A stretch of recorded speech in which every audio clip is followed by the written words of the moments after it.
what are you wanting to see from the opening game, the first game after Christmas, that you did not see in the last game before Christmas against East Tennessee State? Well, obviously a sense of urgency. I thought, we had low energy. We just weren't passionate about playing defense.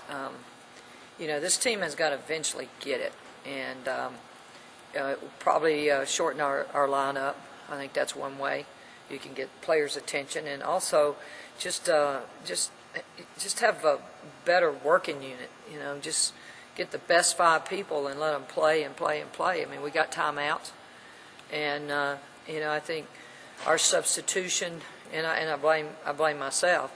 In seeing some people that needed to come out, maybe the other players weren't ready to come in, and so I think our substitution is going to be, we're going to take a fine look at that and play probably about 7 people the majority of the minutes. You got Vicky Ball and Lacey Brewer back. Is that still a wait and see in terms of whether or not you play them in a game? But you did have them at practice today, so that was good to see. No, it's good. No, it's still a wait and see. And typically what I do is just go up to them and ask them, how you feel, especially Vicky.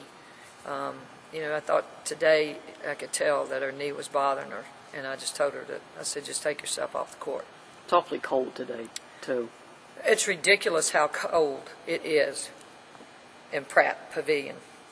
It is not even, there is nothing that should be like this, and us have to practice in it. And I will get my voice out there. It will be heard. As soon as I leave you guys, I'm making some phone calls. Speaking of us guys, the media, you let us do something we don't usually do, which obviously was off the record, which is watch the scouting report. But it does give us insight we don't usually get into how much information the players get. Is that why the coaches are so upset when, after a post game, you'll sometimes say we didn't follow scouting report defense because of how much information they do get at a session like that in a relatively short amount of time? That's what really drives you crazy, if they're not going to be invested.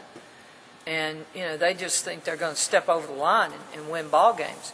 They've got to have the mentality. They've got to, know the game plan in order to be successful.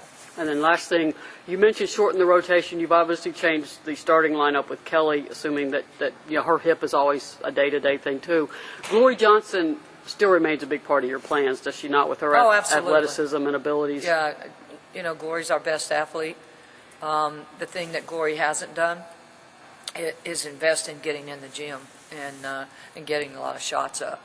And obviously I talked to her about that, and I know Dean worked with her today. She has got the athleticism, but she really hasn't worked left-right hand and shot fakes. I mean, I was screaming at her in the ETSU game because she just go down there and just stick it up there and they block it.